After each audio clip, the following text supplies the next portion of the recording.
I read some stuff this morning. I've been doing some research on what's happening with the WHO. And I read some stuff today that'll make your head explode and is really evil and important. But let me give you this today from Daniel Horowitz at The Blaze. States must preemptively nullify any WHO international pandemic regulation. I'm going to read it verbatim because it's just so well written. And now is the time that things are shifting. There's going to be a new world order out there, and we've got to lead it, and we've got to unite the rest of the free world in doing it. That's Joe Biden, March 21st, 2022. Any Republican that is running without mentioning your intent to fight the global pandemic treaty or regulations might as well run as a Democrat. This is really super important, and it is beginning to happen next week. On May 22nd, the World Health Assembly, the governing body of the World Health Organization, is going to meet in Geneva, Switzerland to discuss the next step in its pandemic treaty and the quest to use public health to expand the WHO's power over sovereign states. Representatives from 193 nations, including the U.S., will be attending. The only country not invited is Taiwan. Gee, I wonder why. They're so-called practice ranges. Take a look at this one. It is located deep in a desert in Xinjiang. Now, the layout is interesting. It resembles a naval base with a warship. Not a Chinese naval base, a Taiwanese naval base. Experts have identified the similarities. China's practice range resembles a base in northeast Taiwan. So what is this treaty? On January 24th, 2022, the Director General of the WHO explained the treaty was a priority to urgently strengthen the WHO as leading and the directing authority on global health at the center of the global health architecture. He laid out the guiding principle of this plot. We quote, "All want a world in which science triumphs over misinformation, solidarity triumphs over division, and equity is a reality, not an aspiration." He said, "We are one world, we have one health, we are one WHO." Now, this has not been announced. Biden has not even spoken about it. They are deathly quiet about this, but they're going to be approving amendments. The proposed amendments are essentially going to allow the Director General of the WHO to declare public health emergencies in any country and unilaterally coerce its citizens to take certain actions. Here's one of the amendments, a critical section from Article 9. The WHO shall consult with and attempt to obtain verification from the state party whose territory the event is allegedly occurring. But this is the way it's going to read now. WHO may take into account reports from sources of other than notifications or consultations shall assess these reports according to established principles and then communicate information on the event to the state party in whose territory the event is allegedly occurring. Now, they have scratched out, before taking any action based on reports, the WHO shall consult with and attempt to obtain verification from the state party. That's all gone. They're taking that out. So, WHO gets information, has reports, and they can act without verifying with the president or anybody else. Why would you be erasing the requirement for the WHO to consult with the government? Number 4, if the state party does not accept the offer of collaboration within 48 hours, WHO, it used to say may, it now says WHO shall, when justified by the magnitude of public health risk, immediately share with other state parties the information available, whilst encouraging the state party to accept the offer of collaboration by the WHO. It used to say there, while taking into account the views of the state party concerned. So they're erasing all of our sovereignty. This is going to be another thing they're going to say is a conspiracy theory. It is not. You can look it all up.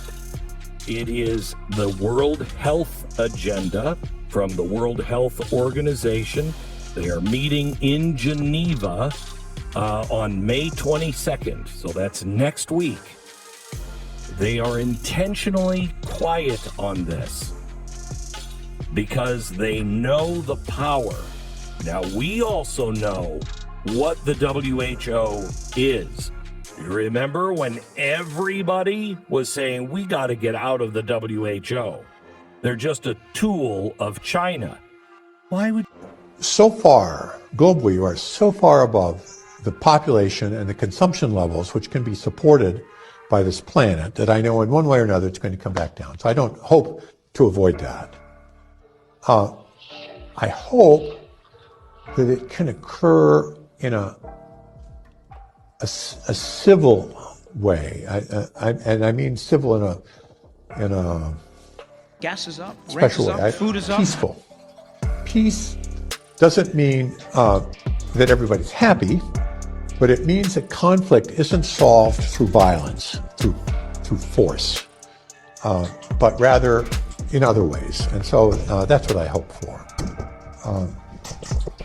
That we can, I mean, the planet can support something like 1 billion people, maybe 2 billion, depending on how much liberty and how much material consumption you want to have. If you want more liberty and more consumption, you have to have fewer people. And conversely, you can have more people. I mean, we could even have 8 or 9 billion probably if we have a very strong dictatorship, which is smart. That's, unfortunately, you never have smart dictatorships. They're always stupid. So, but if you had a smart dictatorship and a low standard of living, you can have it. But we want to have freedom and we want to have a high census, so we're going to have 1 billion people. And we're now at 7, so we have to get back down. I hope that this can be slow, relatively slow, and that it can be done in a way which is relatively equal, so that people share the experience and you don't have a few rich, trying to force everybody else to deal with it. So those are my hopes. I mean, these are pretty pessimistic hopes, but that's... 1 minute. Thank you, Madam Speaker. The gentleman from Maryland talked about protecting this institution but we got a $40 billion bill at 3 o'clock in the afternoon. I haven't had a chance to review the bill. My staff is poring over the pages trying to see what's in it. You want to talk about the institution? You want to talk about standing up alongside Ukraine? Why don't we actually have a debate on the floor of the People's House instead of the garbage of getting a $40 billion bill at 3 o'clock in the afternoon, not paid for, without having any idea what's really in it, with a massive slush fund that goes to the State Department, $13 billion, $8 billion for the Economic Support Fund, $110 million for embassy security. We've got $40 billion that is unpaid for, and you want to sit here and lecture this body about what we're going to do or not do about standing alongside Ukraine? Why don't we talk about the American people who are hurting, the wide open borders, the inflation that's killing people, the jobs that people can't get because of the cost of goods and services in this country? Sitting here and being lectured to when I don't even have time to look at a $40 billion unpaid bill. I make a motion to adjourn. The question is on the motion to adjourn. Those in favor say aye. Those opposed say no. The noes have it. And I would like to build on what Senator Blunt just brought up, and that's that food insecurity around the globe is hard enough. It's even worse when it's exacerbated by a war. And we know that Ukraine is the breadbasket of Europe. It's a lot like We think of Iowa right here in the United States. Ukraine provides so much food to the Middle East and to Africa. Now, we did approve as Congress $100 million in food aid. And through a conversation that we had with USAID last week, we discovered that none of that aid has actually been dispersed. I think there's a big government scandal brewing here. There's reports that FDA inspections of this Abbott plant, which provides the country with upwards of 40% of the country's baby formula, shut down inspections during COVID, which of course delayed this inspection process till now. February was 3 months ago. The FDA is taking a very slow time in making sure that this plant gets back online when the company itself says that their baby formula is safe. And of course, they have a stake in producing safe baby formula. The timeline here of how the White House was caught off guard is becoming very obvious. Jen Psaki yesterday said that they've been working on this for months. If that's the case, then they've completely failed to prevent this catastrophe, this crisis. But then the day before, the incoming press secretary said it was asked directly who was in charge of handling this crisis, and she literally laughed out loud and said she would find out who was in charge. So which one is it? There's also now this scandal brewing about pallet loads of baby formula going to border facilities. Of course, babies who are brought over the border to no fault of their own need to be fed. But while American families are scrounging and being told at the store that they can only buy a certain amount of baby formula for their children, I think there are big questions about how much product the federal government is buying, whether it's local stores in Texas or that they have some kind of contract and storing it at these facilities while Americans can't find it in their stores at home. Katie, it's the year 2022, and parents are struggling to feed their babies. That is where we are right now. I'm going to channel Dana Perino and just ask the question. Chain problems and adding the cost of everything. Here to weigh in, Utah congressional candidate and author of The Forgotten Immigrant, Chris Herrod. Also with us is former U.S. ambassador to the Kingdom of Denmark and Pennsylvania Senate candidate Carla Sands. Welcome to you both. Carla, we begin with you. Biden has an explanation for why all of this stuff is happening to the economy. Here's what he said today. There are two leading causes of inflation we're seeing today. The first cause of inflation is a once-in-a-century pandemic. Not only did it shut down our global economy, it threw the supply chains and demand completely out of whack. And this year we have a second cause, Mr. Putin's war in Ukraine. Okay, he's got the mind and temperament of a 3-year-old blaming everybody else for the problems he created. Am I wrong? You are right. You are 100% right. He caused this. He inherited a strong, recovering economy. We were going to be a rocket ship this year. We probably would have around 5% growth right now if he hadn't gone to war with our economy, killing Keystone XL pipeline on day one, rolling back so many positive America First policies on day one with a stroke of a pen. Now, he can replace them with a stroke of a pen if he chooses to, but he doesn't. Japan says it is closely watching China. Beijing is not impressed. It has accused Tokyo of exaggerating and hyping the China threat. Confirmed positive with the bird flu at 6 farms in Maryland.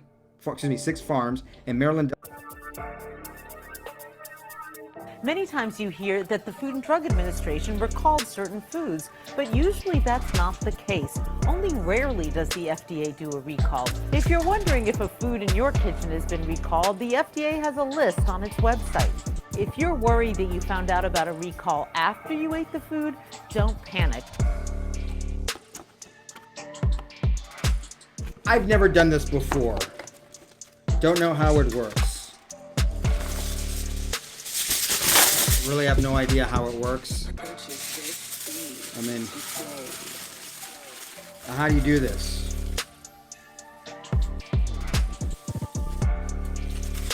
Okay, in just the months of April and what's the beginning of May. Let's go back to mid-April again and let's talk about, I don't know, the bird flu. USDA confirms highly pathogenic avian flu in Pennsylvania and Utah. April 16th, 2022. Okay.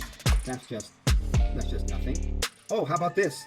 Avian flu outbreaks in U.S. tops previous record. April 20th. Prior to just 70 days ago, the worst case of highly pathogenic avian flu in the United States occurred in 2015. By all indications, the latest outbreak has already happened in just more than 2 months of 2022, has surpassed those of the 2015 avian flu records. As of April 2022, it already passed the record or the high of 2015. Isn't that interesting? Here we go. Washington Post, May 6th. Bird flu infects millions of chickens in Maryland, Delaware amid broader surge. Roughly 3.2 million chickens have been confirmed positive with the bird flu at 6 farms in Maryland, Delaware over the past 2 months. Quietly sweeping across the country. Not so quietly around here, we're making you aware of it. Draw your own conclusion, folks. Hey, I just wanted one of these hats. What the hell do I know? I'm just a retired banker who now makes YouTube videos and has a podcast on Spotify and at therealbcp.com. Don't listen to me. I don't know what I'm talking about. I'm just showing you the information. You make up your own mind. Maryland, Delaware Agricultural Authority said they have reports at the farms being infected with the bird flu since February. 37 million chickens and turkeys have been called on the U.S. farms since February because of the latest outbreak, according to the Agricultural Department. And roughly 950 cases of bird flu have been found in wild birds as well. Okay? I'm just reading the news to you, folks. Bloomberg. Maybe people aren't seeing this because you have to subscribe to Washington Post, which I do. And, I don't know how much that is, like $35 a month. Pay like $38 a month for Bloomberg, something like that. Bird flu outbreak nears worst ever in U.S. with 37 million animals dead. Farmers have to destroy massive infected flocks, leading to distressing scenes across the Midwest. May 6th, the bird flu virus that's sweeping across the U.S. is rapidly becoming the country's worst outbreak, having already killed over 37 million chickens and turkey, with more deaths expected through next month as farmers perform mass calls. Under guidance of the federal government, who we all love and trust because they're looking out for us and they're not trying to starve us or kill us or mislead us, farms must destroy entire commercial flocks if just one bird tests positive for the virus to stop the spread. That's leading to but I mean, then again, I wear one of these around my house. Now, folks, I'm being silly to make a point. I mean, everything's topsy-turvy now. It's totally normal, for instance, in this day and age, for perfectly healthy athletes, young athletes, to all of a sudden have heart issues. It's totally normal in this environment to believe that if you take a certain shot that is supposed to inoculate you from a sickness, oh no, you're still going to get that sickness. You can still spread that virus, but go get boosted. That's like the new thing, right? That's strange. Oh, and of course, it's totally normal to have 2 plane crashes into food processing plants within a few weeks of each other. That's the new normal. I think ever since you've come into office, things are really looking up. Gas is up, rent is up, food is up, everything. No, it really has been a tough first year for you, Mr. President. We cannot confirm the date, but they're believed to have taken place sometime last week. All branches of the PLA were involved. Today, China shared some details, and they sound alarming. The island of Taiwan was surrounded from both sides.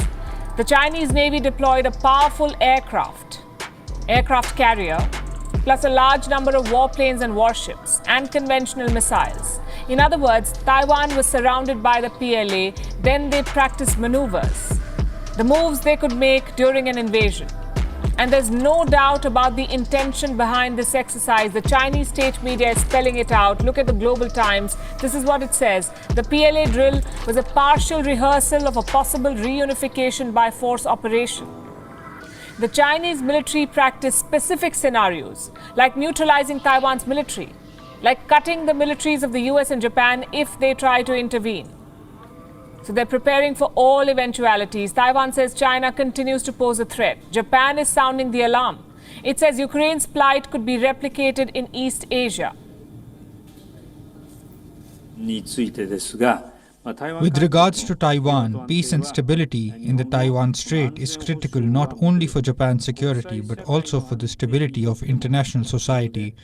Japan maintains its position to expect a peaceful resolution through dialogue to issues surrounding Taiwan, and the situation will be watched carefully from that perspective.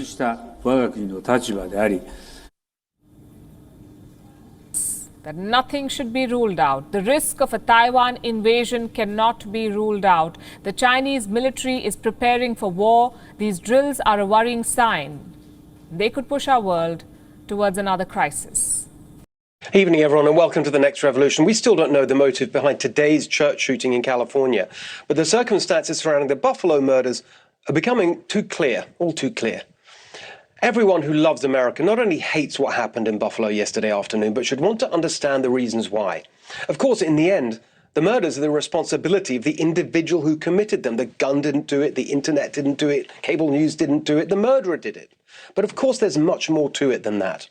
How did we get to a point where an 18-year-old kid is so consumed by hate that he's determined to do something so evil?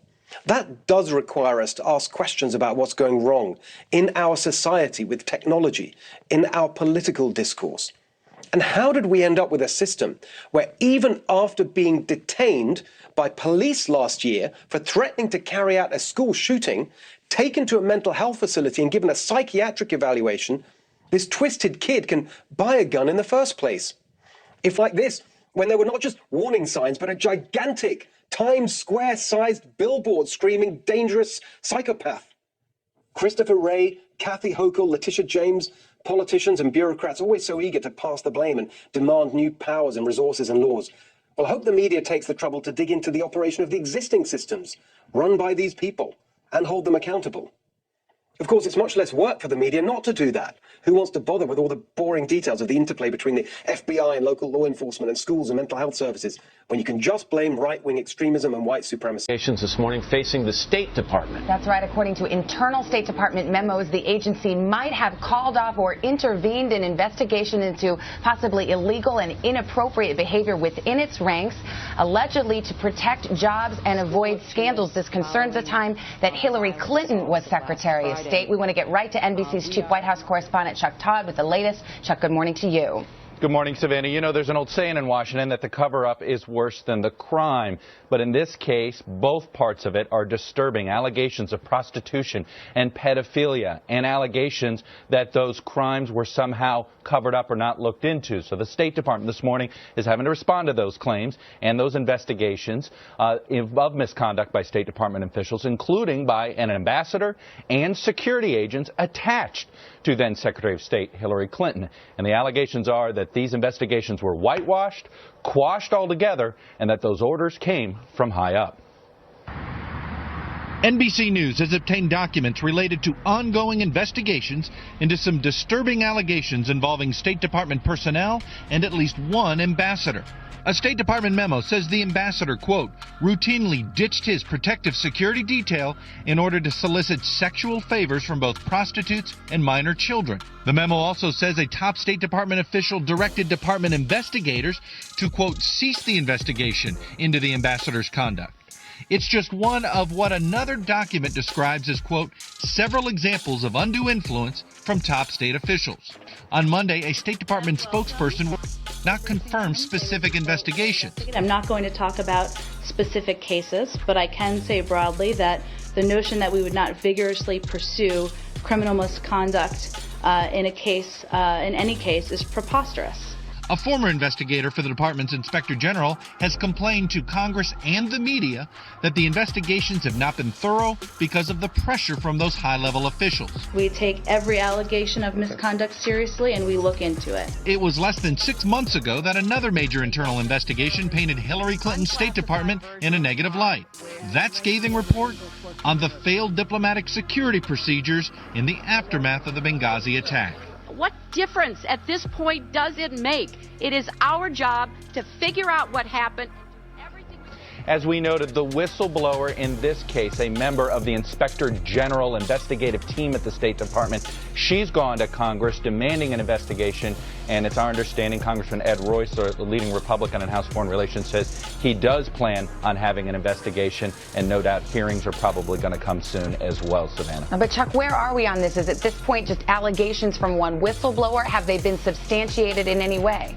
Well, here's what it is. The whistleblower says that this report, that the internal investigation having to do with how diplomatic security even investigated these allegations, That's where this scathing report came from. It's how the investigators somehow dropped the investigations, including into this ambassador and onto some other deal, including on folks that were part of security detail. So the allegations themselves haven't been fully substantiated by us, but this Inspector General whistleblower believes that the evidence was clear, but the problem was the investigation wasn't done in time to find out for sure if this misconduct was happening.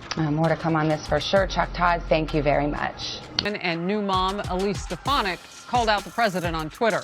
Here it is. Joe Biden continues to put America last by shipping pallets of baby formula to the southern border as American families face empty shelves. This is unacceptable. American mothers and their babies shouldn't suffer because of the Biden border crisis. House Speaker Nancy Pelosi quick to fire back.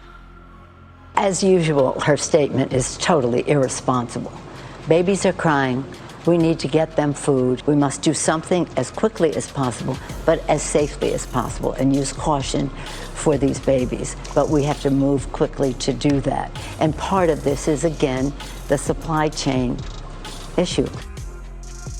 And by caution, does she mean let's ignore it for weeks before we actually acknowledge that it's happening? Republican Congresswoman Kat Cammack shared this photograph last week that backs up Stefanik's claim. The image shows a border detention center in Donna, Texas, stocked with baby formula despite the nationwide shortage. And we will continue to do if it wasn't for you. I'm so grateful. So do not be discouraged because we have a country to save.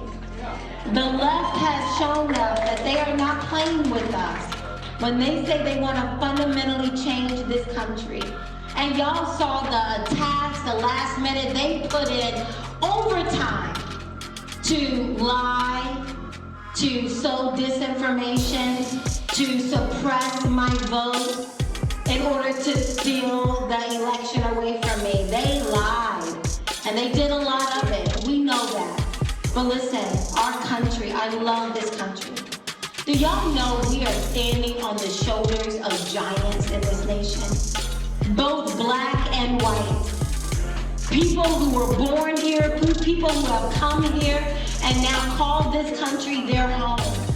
We are standing on their shoulders. People who have sacrificed so much so that a little black girl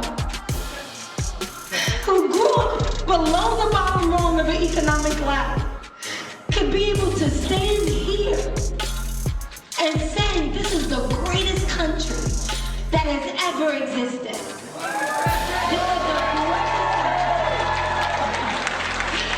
Both black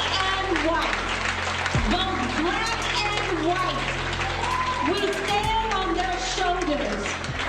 By the grace of God, such a righteous nation of people who call our God their God have come together to create such an amazing country. But our country is in trouble. Our country is wounded. Our country is divided. And I believe our country is divided intentionally. So we gotta do our part. We have the best story to tell. What the left is telling, that's not our story. We gotta be bold. We gotta lean into, y'all saw the long knives coming at me, and you saw me leaning into it. You didn't see me back off. You didn't see me go on my heels, because I know what it is that I'm fighting for. I know who I am. So no one can define me. I know who I am. Learn who you are.